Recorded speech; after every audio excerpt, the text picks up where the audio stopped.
ministère de la Santé et de la lutte contre le sida veut garder les enfants en bonne santé. Il initie avec ses partenaires le projet Healthy Kids.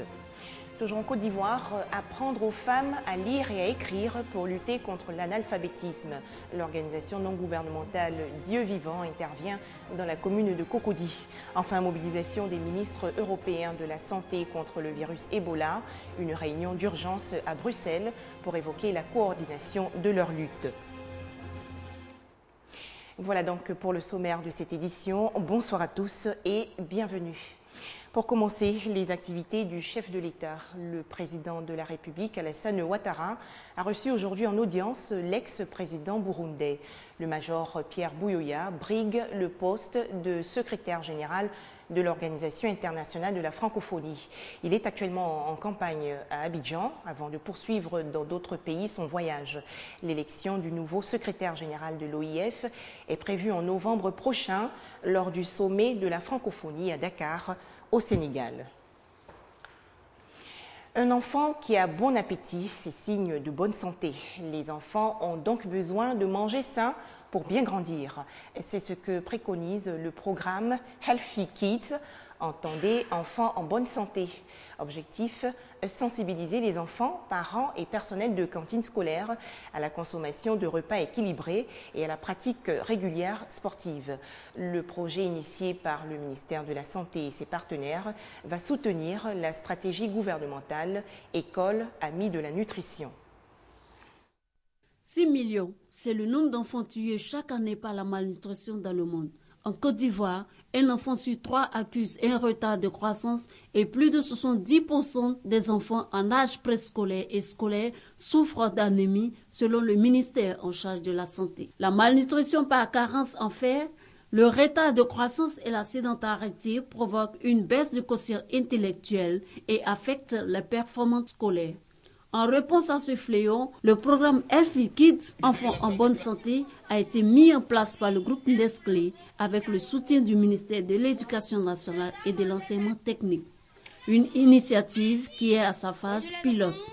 Elle vise à sensibiliser enfants, parents et personnels de cantines scolaires sur l'importance de la consommation des fruits et légumes ainsi que la pratique du sport. Cette phase pilote regroupe un total de 300 élèves de CM1 qui recevront un enseignement sur la nutrition et la santé à raison d'un cours par semaine. Après une évaluation de cette première phase pilote, le programme sera élargi sur une échelle plus grande dans tout le pays. En Côte d'Ivoire, le programme Healthy Kids vient en soutien à la stratégie gouvernementale sur le thème École Amis de la Nutrition, initiée par le ministère de la Santé et de la lutte contre le sida. Notre ambition est de connaître le statut nutritionnel des enfants dans les écoles, d'amener les enfants à adopter très tôt de bonnes habitudes nutritionnelles et d'attribuer un label à ces écoles. Ce sont 5 écoles publiques qui bénéficieront du programme Healthy Kids pour sa phase pilote. Ces écoles sont situées dans les zones d'Abidjan, d'Abangoro, de Daloa et de Mont. Un reportage de Ami Sissoko. L'Union européenne se mobilise pour lutter contre le virus Ebola. Les ministres européens de la Santé se sont réunis hier à Bruxelles, en Belgique, pour évoquer la coordination de leur lutte contre l'épidémie d'Ebola qui touche peu à peu le territoire européen. À noter que 6 personnes font déjà l'objet d'une alerte en Espagne, 3 ayant séjourné dans les zones à risque.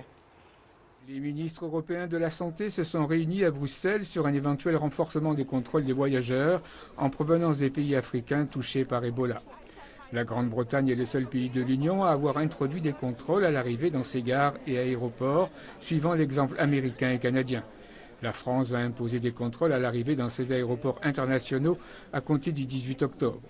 Les pays de l'Union européenne n'ont pas réussi à se mettre d'accord sur des mesures de contrôle obligatoires à l'arrivée des passagers. Revenons en Côte d'Ivoire où les centrales syndicales s'intéressent à la question du genre. L'Union générale des travailleurs de Côte d'Ivoire, la centrale Dignité et la Fédération des syndicats autonomes de Côte d'Ivoire se sont réunis récemment en atelier. Thème retenu, audit participatif du genre.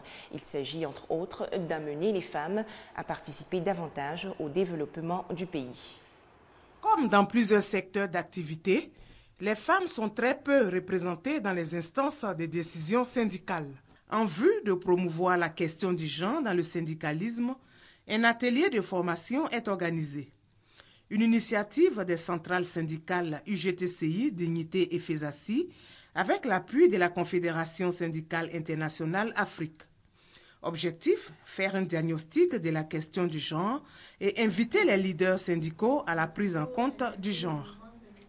Nous sommes en train de promouvoir la démocratie participative, la participation des femmes aux postes de décision, aux prises de décision. Même si nous n'avons pas encore atteint les quotas, il y a un début de commencement. Et grâce à cet audit participatif, nous connaissons la limite que nous pouvons atteindre désormais en tant que mouvement syndical. Et nous devons œuvrer maintenant à travers cet atelier et cet audit-là, à tendre vers le maximum de 40% de femmes aux postes de décision. Un atelier dont l'enjeu est bien compris par les participants. Nous sommes venus donc faire l'audit, faire le diagnostic de nos fonctionnements, de notre manière de nous comporter vis-à-vis du genre, de sorte qu'au sortir de cet atelier-là, nous puissions corriger nos pratiques, nos comportements en matière de genre. Je pense que c'est le moment de faire tomber beaucoup de pesanteurs culturelles, sociologiques, pour qu'on change quand même la vision que nous avons de la compréhension du genre. Après cette sortie, il y a beaucoup de comités de femmes que nous allons mettre en place pour que les syndicats de base vivent.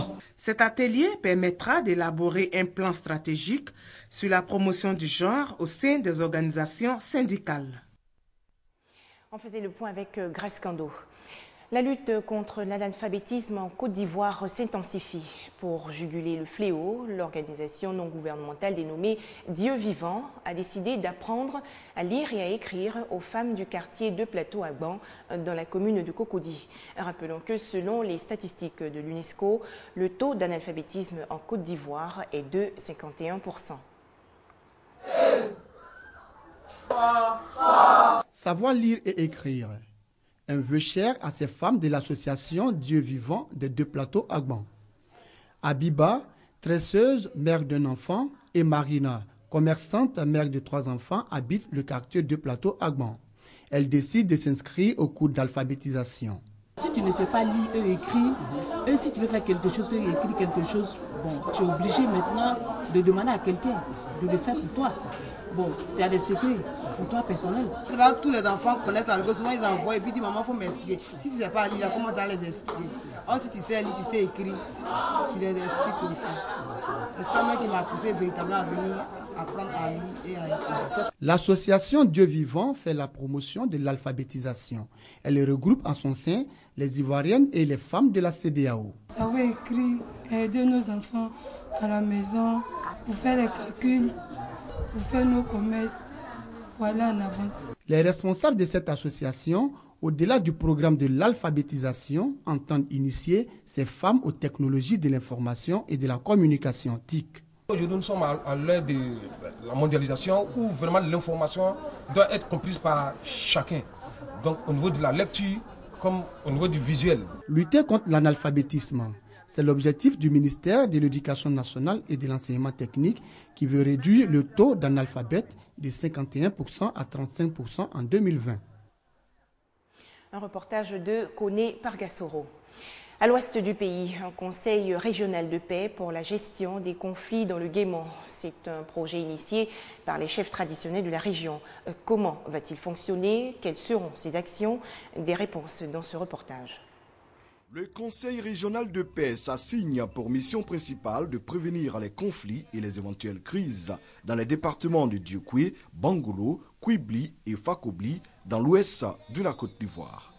Le Conseil a été créé à l'initiative des chefs traditionnels de la région du Guémant.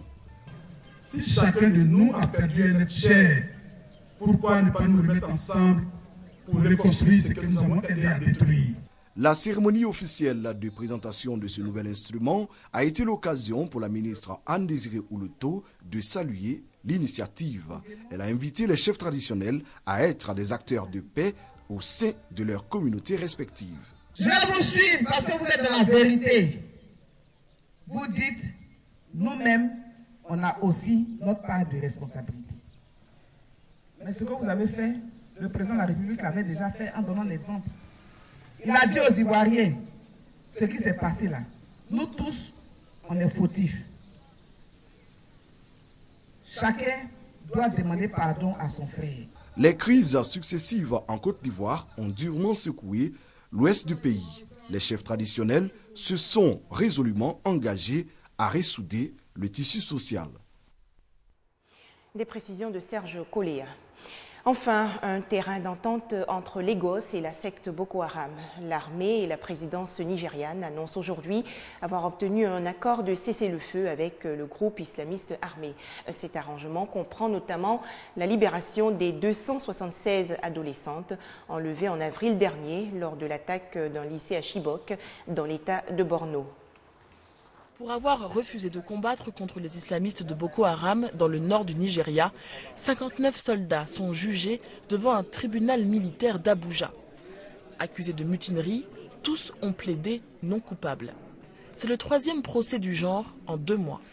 De nombreux soldats se plaignent de ne pas être assez équipés face à la violence de Boko Haram.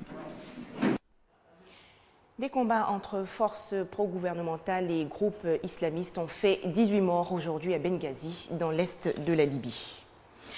Mini-sommet sur l'Ukraine à Milan en Italie. Les dirigeants européens ont exprimé un certain optimisme à l'issue de la rencontre. Selon le président français François Hollande, un accord a été trouvé pour accélérer les échanges de prisonniers des forces ukrainiennes et pro-russes. Un mini-sommet pour tenter de ramener enfin la paix dans l'est de l'Ukraine. En présence des principaux dirigeants européens, les présidents russes et ukrainiens se sont rencontrés pour la première fois depuis fin août en marge du sommet euro-asiatique à Milan.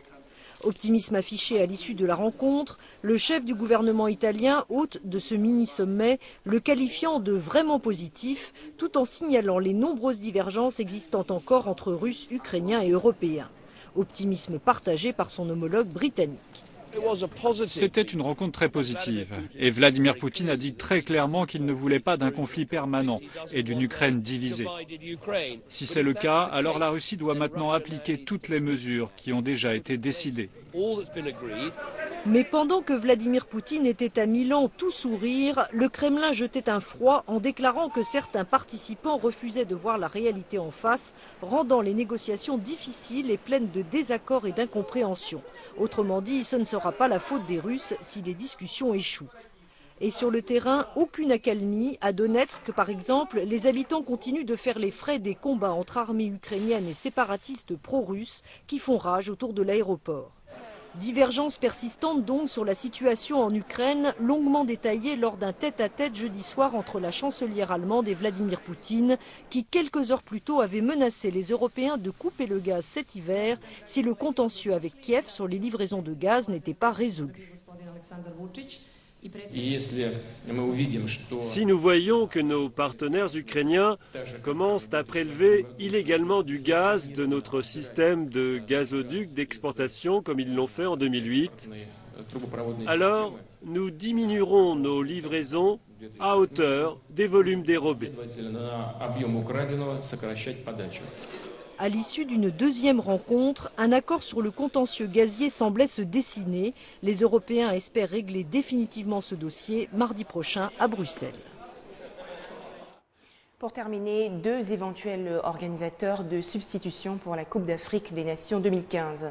La Confédération africaine de football a officiellement demandé à l'Afrique du Sud et au Ghana s'ils étaient en mesure d'organiser au pied levé la CAN 2015 si le Maroc se désistait en raison de l'épidémie d'Ebola. Voilà, merci de votre attention et très bonne suite des programmes sur RTI2. Nous serons ensemble pendant tout le week-end.